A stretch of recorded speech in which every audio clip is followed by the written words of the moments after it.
بسم اللہ الرحمن الرحیم۔ صرف 5 منٹ کا مدرسہ قرآن و حدیث کی روشنی میں 10 جمادی الثانیہ۔ نمبر 1، اسلامی تاریخ۔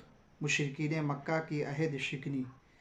مسلمان اور مشرکین مکہ کے درمیان حدیبیہ کے موقع پر جو معاہدہ ہوا تھا، مشرکین نے اس کی خلاف ورزی کرتے ہوئے اپنے حلیف قبیلہ بنو بکر کے ساتھ مل کر مسلمانوں کے حلیف قبیلہ بنی خزاعہ پر حملہ کر کے بہت سے آدمیوں کو قتل کر دیا اور مال و اسباب لوٹ لیے۔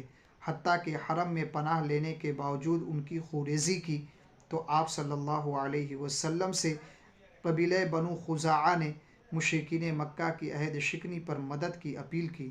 تب حضور صلی اللہ علیہ وسلم نے مشرکین مکہ سے دیت یعنی خون بہا ادا کرنے یا معاہدہ توڑنے کی شرط رکھی تو انہوں نے امن معاہدہ ختم کر دیا۔ لہٰذا آپ صلی اللہ علیہ وسلم ان کی بدعہدی اور قتل و غارت گیری کا بدلہ لینے کے لیے رمضان سن 8 ہجری میں 10,000 صحابہ کا عظیم الشان لشکر لے کر مدینہ سے روانہ ہوئے اور مر الظہران پہنچ کر خیمہ زن ہو گئے۔ اسلام کا سخت مخالف اور دشمن ابو سفیان جاسوس بن کر لشکر اسلام کا جائزہ لینے آئے تو حضرت عباس رضی اللہ تعالیٰ عنہ نے انہیں پہچان لیا اور انہیں پکڑ کر آپ صلی اللہ علیہ وسلم کے پاس لے گئے۔ انہیں دیکھ کر بعض صحابہ نے قتل کرنا چاہا، لیکن آپ صلی اللہ علیہ وسلم نے رحم و کرم کا معاملہ کرتے ہوئے فرمایا، اے ابو سفیان، کیا اب بھی تمہارے ایمان لانے کا وقت نہیں آیا؟ بالآخر وہ ایمان میں داخل ہو گئے۔ پھر حضور صلی اللہ علیہ وسلم نے بلند اخلاق کا معاملہ کرتے ہوئے فرمایا، آج جو ابو سفیان کے گھر میں یا خانہ کعبہ میں پناہ لے گا وہ بھی امان میں ہے، اور جو کوئی اپنے گھر کا دروازہ بند کر لے گا اس کو بھی امان ہے۔ نمبر 2، حضور صلی اللہ علیہ وسلم کا معجزہ، ٹھنڈی کا دور ہو جانا۔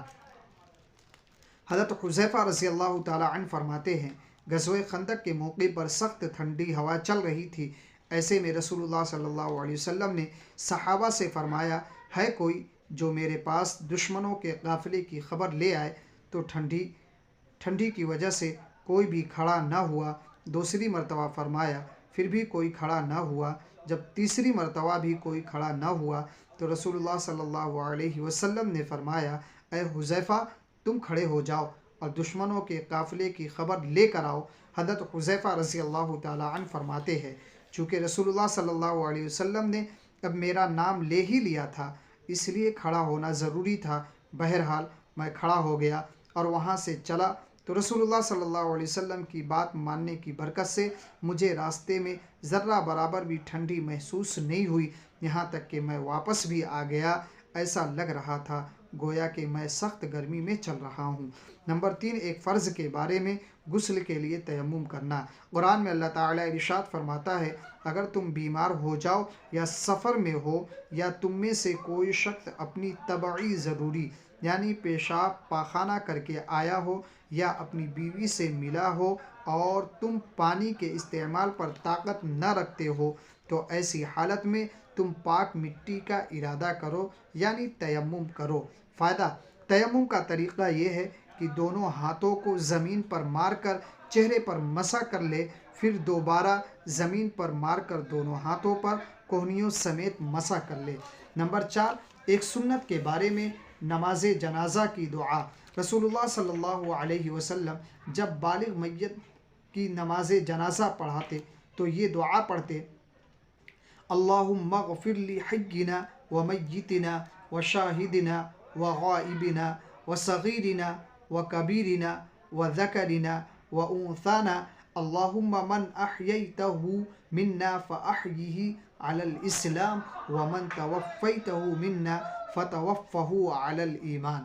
نمبر 5، ایک اہم عمل کی فضیلت، قرآن کے ہر حرف پر 10 نیکی۔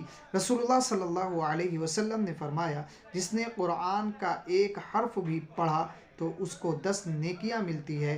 پھر فرمایا، ہم یہ نہیں کہتے کہ الف لام میم پڑھنے پر 10 نیکیاں ملتی ہے، بلکہ الف پر 10 نیکیاں، لام پر 10 نیکیاں اور میم پر 10 نیکیاں ملتی ہے۔ نمبر 6، ایک گناہ کے بارے میں اللہ تعالیٰ کے ساتھ شرک کرنا۔ قرآن میں اللہ تعالیٰ ارشاد فرماتا ہے، بلا شبہ اللہ تعالیٰ شرک کو معاف نہیں کرے گا، شرک کے علاوہ جس چیز کو چاہے گا معاف کر دے گا، اور جس نے اللہ تعالیٰ کے ساتھ کسی کو شریک کیا تو اس نے اللہ کے خلاف بہت بڑا جھوٹ بولا۔ نمبر 7، دنیا کے بارے میں، دنیا کی چیزیں ختم ہونے والی ہے۔ قرآن میں اللہ تعالیٰ ارشاد فرماتا ہے، جو کچھ تمہارے پاس دنیا میں ہے وہ ایک دن ختم ہو جائے گا، اور جو اللہ تعالیٰ کے پاس ہے وہ ہمیشہ باقی رہنے والی چیز ہے۔ نمبر 8، آخرت کے بارے میں، قیامت کے دن لوگوں کا حال۔ رسول اللہ صلی اللہ علیہ وسلم نے فرمایا، قیامت کے دن لوگ ننگے پیر، ننگے بدن اور بغیر ختنہ کے اٹھائے جائیں گے، جس طرح وہ پہلی مرتبہ پیدا کیے گئے تھے۔ نمبر 9، طب نبوی سے علاج، جذام یعنی کوڑ کا علاج۔ رسول اللہ صلی اللہ علیہ وسلم نے فرمایا، 7 دن تک روزانہ 7 مرتبہ مدینہ کی اجوا کھجوروں کا استعمال جذام یعنی کوڑ کے لیے فائدہ مند ہے۔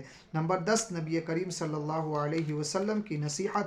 رسول اللہ صلی اللہ علیہ وسلم نے فرمایا، جب تم میں سے کوئی کھانا کھائے تو اسے اپنی انگلیوں کو چاٹ لینا چاہیے، کیونکہ اسے معلوم نہیں کہ اس کی کون سی انگلی میں برکت ہے۔